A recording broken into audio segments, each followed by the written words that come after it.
Good afternoon, Rabotai. We were asked by one of our friends, how close may one shave his sideburns, which are called the Peot in the Halakha? This area here, and also here, the sideburns, which correspond to the ear. The question is a person allowed to shave them very close? Because we have all kinds of modern haircuts that make them very, very close, and they don't look very religious, these haircuts, but nevertheless, the question is, according to Halakha, is that considered to be that you're destroying the peot of the rosh, the corners of the rosh, of the head, as we mentioned, this area, or is this allowed? That's the question. So the truth is, we find in the Shulchan Aruch, in Siman Kuf Pe Aleph, it says over there that there's two opinions brought down. One is the Rambam. According to Rambam, one may not destroy the peot only with a razor, or something like a razor, some kind of blunt object like that. But if he does it with scissors, even though he makes it very close, right, that's called misraim ke'entar. According to Rambam, that's allowed to do it this way. So what does that mean?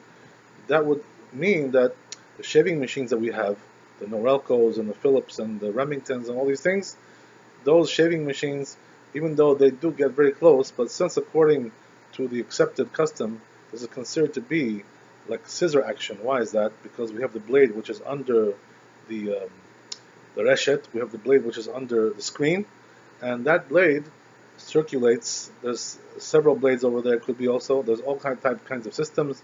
This kind of blade, that kind of blade, lift and cut, all kinds of. Really, the truth is, according to halakha, these things are all the same. Why is that? Because since the screen separates the blade, and it cuts in unison with the screen itself, which is acting like a scissor action. Two things going together like this. It's not cutting on the surface of the skin like a razor, which touches the skin and cuts on the surface without the assistance of any other blade. So this is considered to be more like a scissor action. That's the way it's written in Yebi Omer, Rabbi. He writes that all the machines, even the lift and cuts and similar, they're all considered to be like that. They're considered to be scissor action. So that would mean, according to that a person could cut his peot. He would be able to remove his peot, according to Rambam, with a shaving machine, even though it would be very close, and it would look almost like there's nothing left there, or it would look like there's nothing left in actuality. Nevertheless, according to this opinion, it will be mutar. There's also a second opinion brought down over there, the opinion of the Rosh. According to the Rosh, even using scissors like that, very, very close, scissor action, which in our case is like a shaving machine, as an example, right? That would be also forbidden according to the Rosh. So it says, Maran Shulchan Aruch, which is the halakha? You have two opinions brought down in Shulchan Aruch, which is the halakha? The halakha is like the first opinion. Why is that? Because we have a rule in the Shulchan Aruch, stam veyesh halakha kemo stam. What does that mean? If you have one opinion brought down without any attribution of the author, the second one says yesh omrim, some say, right? So the rule is that the halakha is always like the first opinion. That's the way we go in the Shulchan Aruch. So here also we have stam veyesh, so therefore the halakha will be like the Rambam. But nevertheless, in the end, says Maran Shulchan Aruch over there, right? Rawi lachush lidbarav. So what does that mean? That even though he brings the opinion of the Rosh, which is more stringent, he brings it as a yeshomrim, as some say, which is not the halakha. Nevertheless, he says it's proper to be concerned for that. What does that mean? To be proper, to be machmir, to be stringent, and go like the second opinion. So now, once he writes that, the Shulchan Aruch, what does that do with the halakha? What does that make the halakha? The halakha still is like the first opinion. Why is that? Because he doesn't say that the halakha is like the second opinion, or you must do like the second opinion. What he says is it's rawi. It's good to be, it's proper to be choshesh, to be concerned about like the second opinion. That doesn't mean that's the halakha. That means that it's a recommendation. Try to be machmir, try to be stringent if you can. So therefore, even though we have here a little bit of a confusing scenario, the bottom line is the halakha is like the first opinion. But if a person wants to be God-fearing, good Jew, Baal Nefesh, as we call them, right? The person who's spiritual and God-fearing, so he should try to do like the second opinion. So therefore, a person who does like the first opinion, that would mean that what? He uses a shaving machine, like the Norelco and the Philips and all this, the Remington and all the similar.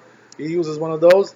The truth is, he didn't do any Avera, because according to the first opinion, what he did was okay. So therefore, he can get by. But the truth is, right, if a person wants to go the recommended route over here, according to Maran Shulchan Aruch, to do the second opinion. So therefore, what should he do?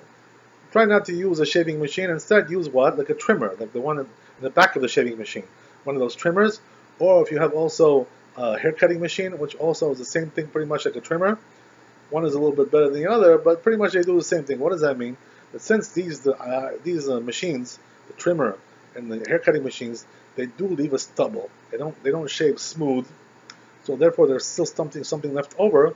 So even according to the Rosh, right, there's still what to rely on here to do with the hair cutting machine. That's the halakha, that you can use a hair cutting machine or a trimmer, because since it leaves a stubble, it's not really considered to be misparam kentar. It's not considered to be scissors, which get very, very close and make it like a razor, meaning what, that almost nothing is left over there or nothing is left over. So in a case like that, as we said, we should be machmir not to use. But when it comes to these machines, the hair cutting machine and the trimmer, it does leave a stubble, so therefore it's considered to be kosher, even according to the second stringent opinion of the Rosh. So therefore, Rabotai, a person could definitely use one of those if he's a barber or if he's doing it at home for himself or for his family, whatever it is, right? There's not really a problem to use any of these items that we mentioned, even though we do find in some poskim, we find in Rabbi Akiva Eger and also in the Minchat Yitzchak and also in a book called Torah Lishma. This book Torah Lishma is attributed to the Ben Ish Chai. The truth is that this tshuva that was written over there was written by somebody else. His name is Rabbi Yechezkel Kachli. He's the one who wrote the tshuva. Over there they bring down these poskim, but there was also a stringent opinion. What does that mean? That they say you should leave over, there has to be also something left over in the Peot, that it has to be enough that you should be able to bend it over back into the root. So there are different opinions, right? That's, some say it's 3 millimeters, some say it's 5 millimeters. But the truth is, Rabbatai, when you look into the source of this whole stringency, you find that there is really no source. They try to bring something from the Rambam, which is talking about a different topic altogether, and they try to make a pilpul, some kind of derivation over there, to try to apply it to this case, but the truth is it comes out very ridiculous. Why is that? Why does it come out ridiculous? Because according to Rambam, as we said, you're allowed to use even a shaving machine, right, which gets very, very close. According to Rambam, even that's not allowed. The only thing which is not allowed according to Rambam is the razor. So how can they say according to Rambam you have to leave over enough to bend over and back into the roots and 3 milliliters and 5 millimeters, all these kinds of things are tied. These things are not substantiated in halakha whatsoever. So therefore they're considered to be like a chumrah basically. And even though, and the truth is that in this tshuva, Torah Lishma, he writes over there that it's a chumrah. He doesn't write that it's halakha. So even he admits, right, that this is not really the halakha. So therefore, Rabotai, the truth is that according to the root of this halakha, which is the Rosh and the Rambam, as brought down in the Shulchan Aruch, there's no such a thing like that to leave over millimeters and this millimeter and that millimeter. This is all made up by people in our times to try to do all kinds of associations and pilpulim and extrapolations and interpolations and all kinds of things.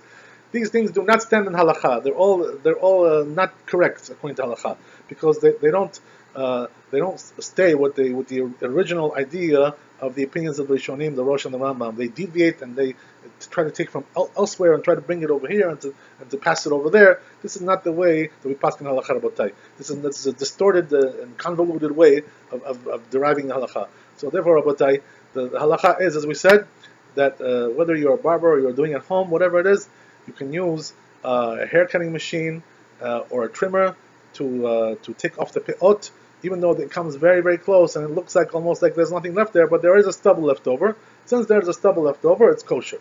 So therefore, Rabotai, if you want to be machmir, God bless you, so then you should use something which scissors, which don't leave and leave over like whatever, how much you want to leave over, whatever it is you want to leave over, until you can bend it over, whatever it is, all these kinds of things. This is definitely a chumrah. This is not halakha. This stringency does not really obligate anybody, and it's not really substantiated, as we said, in the Rishonim, in the early authorities, or in the Talmud, or anywhere else, Shulchan Aruch. No substantiation for such a thing like that. So therefore, a person doesn't have to worry. But the truth is that even if a person did take off the peot with a shaving machine, which comes very, very close, we can't really tell him that he's doing an aberah, or that he's doing isur, some kind of prohibition. There is no prohibition, because as we said, the halacha is like the first opinion, even in this case. So therefore, if a person does like the Rambam, he has what to rely on, and that really is the halacha. But if you want to be a good Jew and a little bit on the safe side, right, and to try to do the proper way, try to do with a hair cutting machine or trimmer. Baruch Adonai Leolam. Amen ve'amen. Chazak u'baruch.